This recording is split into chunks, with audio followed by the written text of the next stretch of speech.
What important truth do very few people agree with you on? This deceptively simple question posed by entrepreneur and investor Peter Thiel has the power to unlock hidden insights and revolutionary ideas. It's a question that challenges us to think differently, to look beyond the obvious, and to dare to disagree with the crowd. In a world where innovation is often just iteration, where globalization seems to be flattening everything, and where technology threatens to replace us, Thiel argues that our greatest opportunities lie in creating entirely new things, in going from 0 to 1. Welcome to CEO's Library, the 1% bookshelf. I'm your host, and today we're diving deep into Peter Thiel's groundbreaking book, 0 to 1, Notes on Startups, or How to Build the Future. Whether you're an entrepreneur, an investor, or simply someone interested in shaping tomorrow's world, this episode will challenge your assumptions and inspire you to think bigger about what's possible. In the late 1990s, the internet was new, exciting, and full of promise. Dot-com startups were popping up everywhere, and it seemed like anyone with a website could become a millionaire overnight. But when the bubble burst in 2000, it left many disillusioned. The lessons learned from that crash have shaped much of how we think about technology and startups today. But Thiel argues that we've drawn the wrong lessons. Instead of being afraid of thinking big, Thiel encourages us to recapture the spirit of creation and innovation that drove the best aspects of the dot-com era. He challenges us to look beyond incremental improvements and instead focus on creating entirely new categories of products and services. This brings us to our first main topic, the power of monopoly. Now, I know what you're thinking. Aren't monopolies bad? Isn't competition good?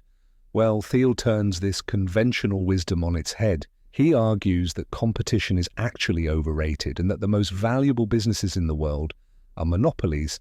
Think about it. When companies are locked in fierce competition, they're often so focused on staying afloat that they can't invest in big, bold innovations.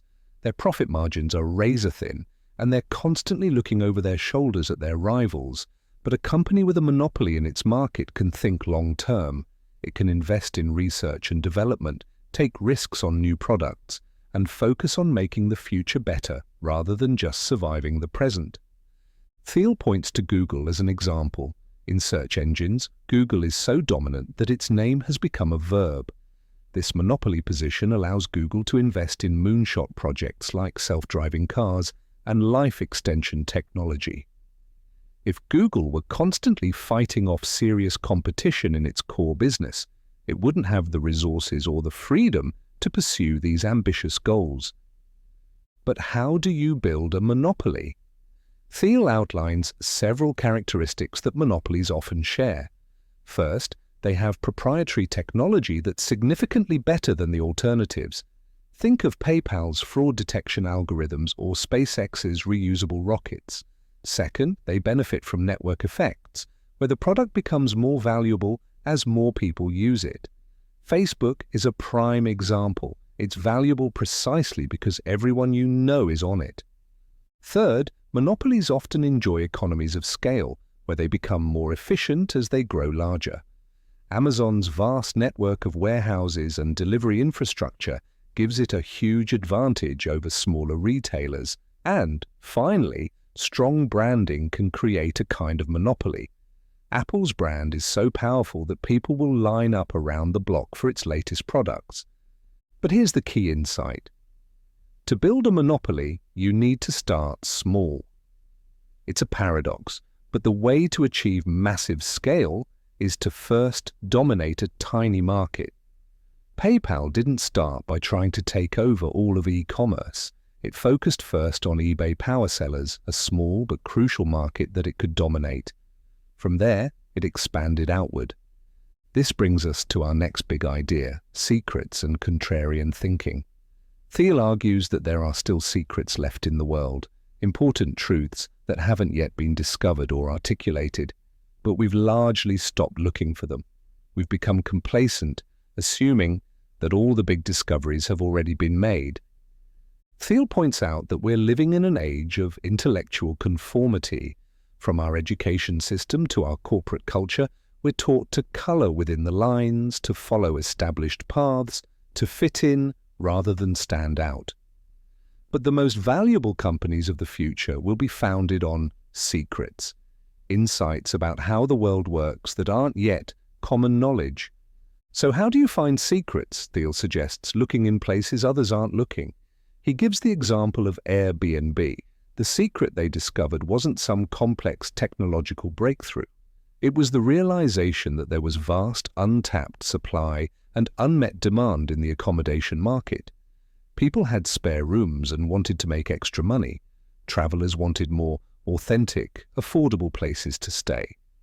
This seems obvious now, but it wasn't when Airbnb started. Another way to find secrets is to look for anomalies, things that don't fit the established patterns. Thiel himself did this when he co-founded PayPal. At a time when most internet companies were focused on advertising-based business models, PayPal realized that secure online payments could be enormously valuable. But finding secrets isn't just about looking outward, it's also about looking inward and thinking for yourself.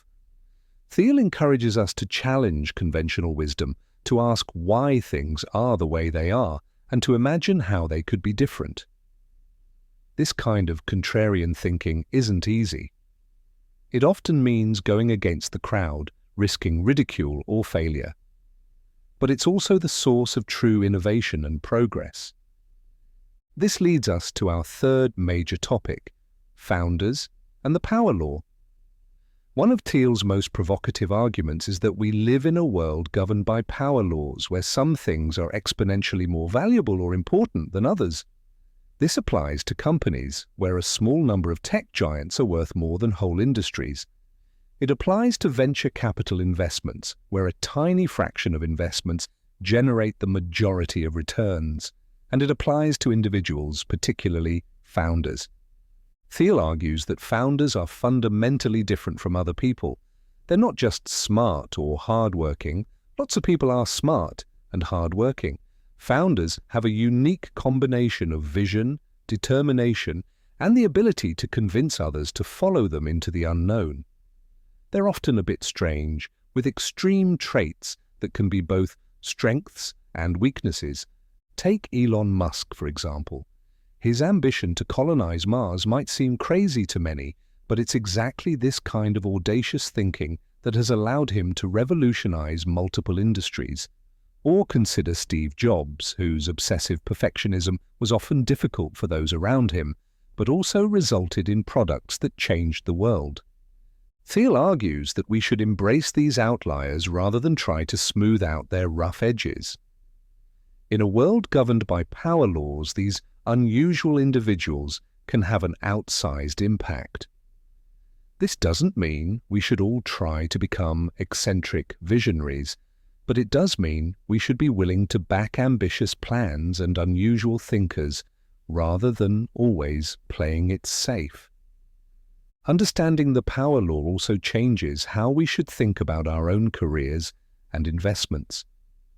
Instead of trying to be well-rounded or diversified, Thiel suggests focusing intensely on the things that have the potential for exponential returns. This might mean concentrating on developing one specific skill to an extraordinary degree, or putting all your energy into one promising project rather than hedging your bets across many. This brings us to our final big idea, creating the future.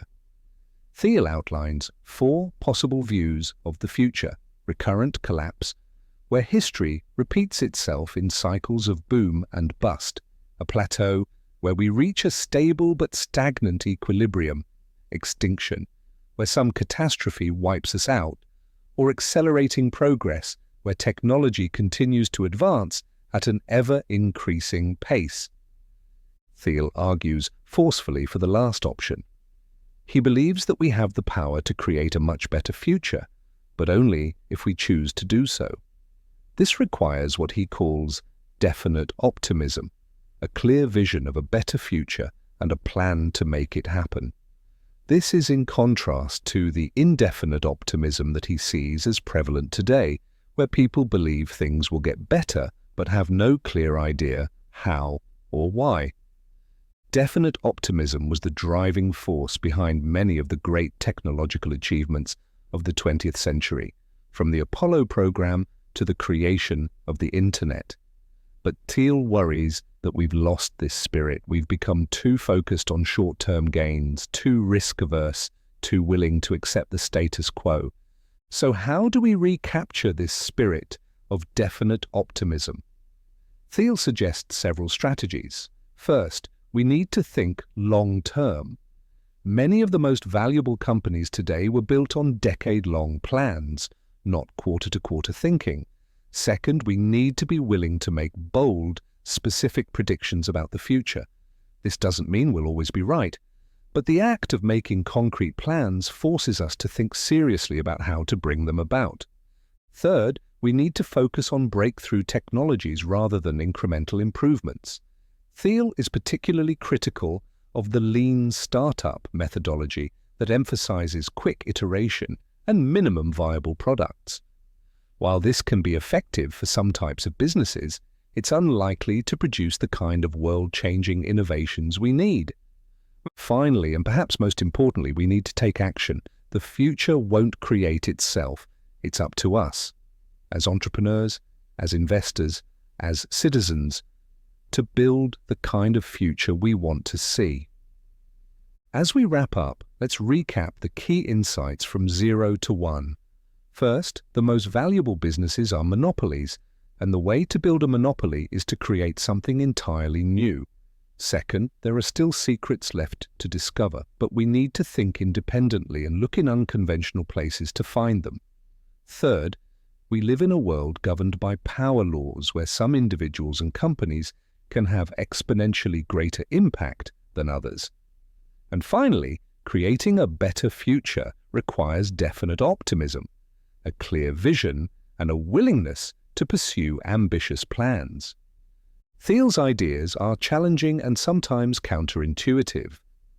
You may not agree with all of them, but that's precisely the point. 0 to 1 is not a how-to manual or a set of easy answers. It's a provocation, a call to think differently about technology, progress, and the future. So I'll leave you with the question we started with. What important truth do very few people agree with you on? Your answer could be the seed of the next world-changing company or the key to solving a problem nobody else has cracked.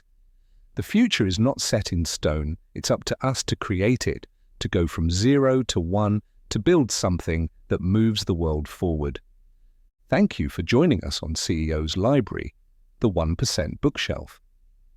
If you found this episode valuable, please share it with others who might benefit. And remember, the full transcript and accompanying visualizations for this episode are available at ceoslibrary.com. Until next time, keep reading, keep thinking, and keep building the future.